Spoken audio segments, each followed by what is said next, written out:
Bismillahirrahmanirrahim. In this session, we will discuss electricity and magnetism under the subject of O-level physics for O-level and IGCSE students. And in this chapter, we will solve some test yourself questions from Hodder's Education's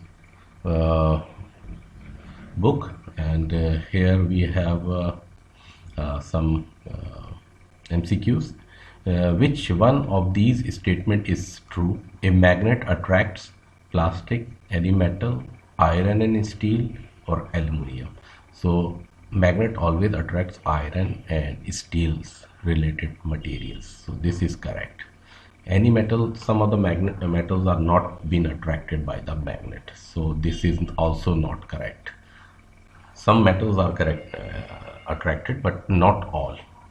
Any metals is not correct. So this aluminum and steel is correct.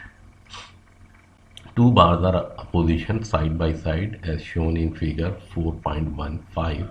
The north pole is marked on one of the magnet like this. So copy the diagram and mark the position of all the poles if the magnets attract each other or repel each other. If we place this here, we have north, then they will repel each other. If we place south here, it means north is here or south is here, like this. So this is south, north, and we place south here and north. In this way the south will be there, so it will attract, because these are the opposite poles and they always attract each other. So this way it will attract. If we place north here, then obviously south will be there. So in this way this will repel, because they are same poles always oppose each other. So this is the second part. And in question number 3 in figure 4.18, this figure on the next page, is the magnetic field stronger or weaker at point X? At a point closer to one of the magnets. Explain your answer. The point X is called a neutral point. This point is a neutral point. At X, the field due to one magnet cancel out that due to the other. So it will cancel, it will oppose, so it will away. This magnetic line of forces will be away. So in this region there will be no magnetic field, and there are no lines of forces. So in this way this is a neutral point, and there will both magnets will cancel magnetic field in this vicinity, and there will be no line of forces around point X. And we have exam style questions from page 183. Copy page figure number this, which shows a plotting compass and a needle. This is a compass and magnet, and this is a compass. So we use this compass and this magnet to form a lines. So label north pole of the magnet and sketch the magnetic lines on which the compass lies. So this is south, this is north, and suppose this is north, and then this line of forces will move like this, and sketch the direction of the magnetic line force field lines. So magnetic field line will move like this. So it will pointed, and it originate from the north pole and terminate at south. So in this way we can develop number of line of forces. Similarly on the other side. So this is the way that we can solve this problem. So this is simple. So direction is always this, away, and it will terminate at south pole. Describe an experiment using a plotting compass to map the magnetic field lines around a bar magnet. So this is the same question, number part A. So we are doing it here. A plotting compass is a small pivoted magnet in a glass case, with non-magnetic metal wall. Here this wall is non-magnetic. It should be non-magnetic, otherwise this will attract this wall. So this is non-magnetic. So we will place the bar magnet on a sheet of paper like this and place the plotting compass at a point such as A. At point A, we'll plot this, place A and figure near one pole of the magnet. In figure 4.16, this one, it is the north pole. So if it is pointing like this, so this is north pole. Mark the position of the pole NS. So in this way we can mark it north and this is south if it is like this.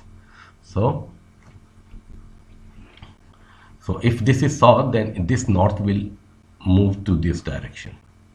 So since it is away from, north is always repel, so it will north point will be away from this. So the compass by the pencil dot B, and we'll point this as a B and this point is A, and move the compass so the pole S is exactly over B. So this way we can have this, and mark the new position of point of N by dot C, and in this way we can place B and C and similarly D and E, and eventually it will reach here like the previous problem, from north to south.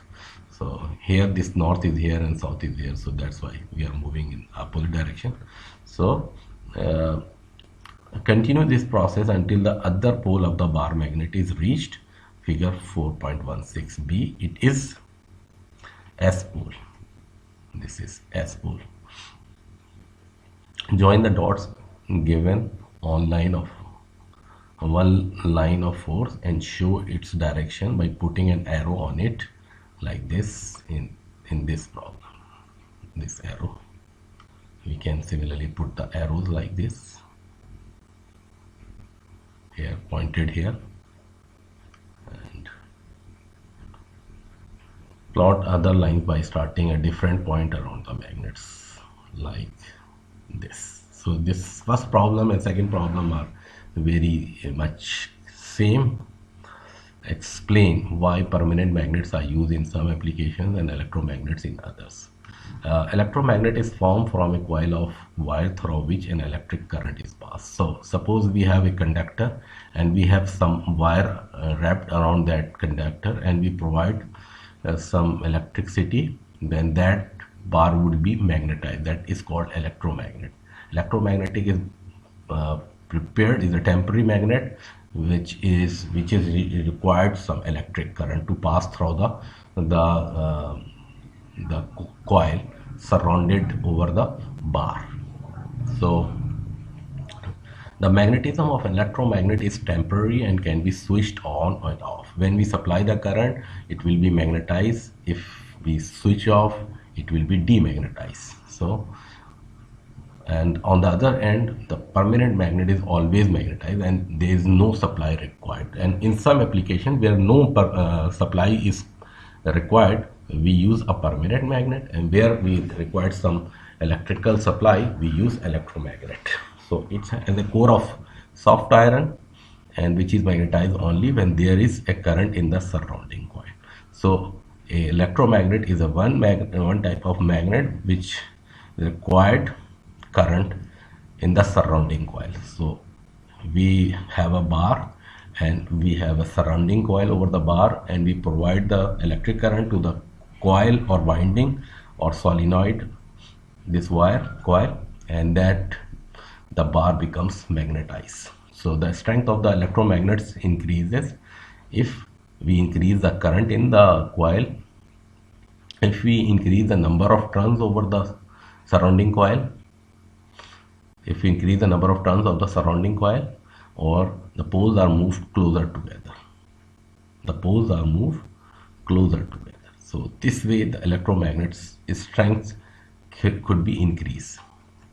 So give two uses of permanent magnet. So some of the usage are here described in this paragraph. The permanent magnets made from magnetic materials such as steel retain their magnetism. so can be used in an application where the magnetic field does not need to be varied. So permanent magnets are usually formed from a steel that retains magnetism. So these includes a compass, computer, hard disk.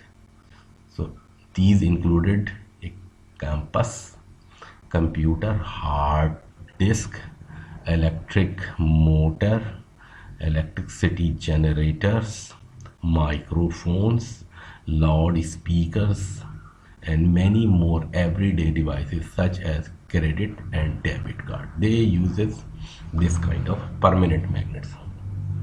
The advantage over an electromagnet is that it does not require a current to maintain its magnetism. So permanent magnet does not require any current to retain the magnetism.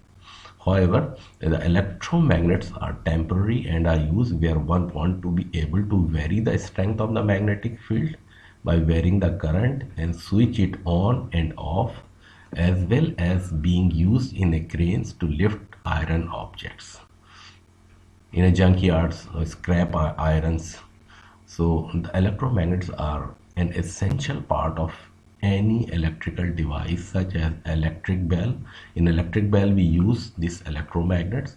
When we press, we actually make the switch, and through which the electromagnets form and the ring, the bells or tongue ring the bell.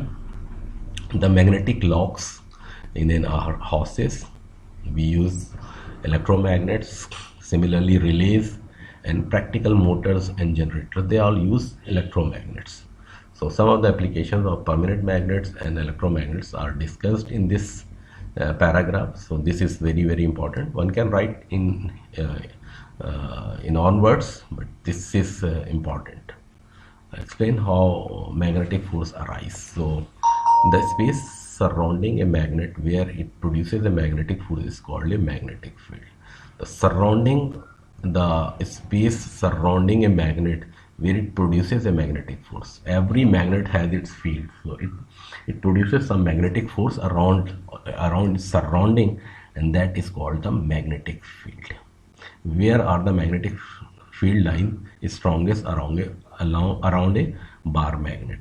The magnetic field is stronger in the region where the field lines are closer together than they are further apart. So where the magnetic field lines are very close, these regions are having a strong magnetic field, and where they are far apart, so the weak fields are weaker or weak.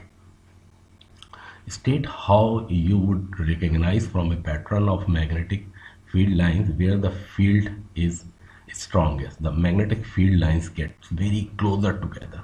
When the magnetic field lines are very closer, means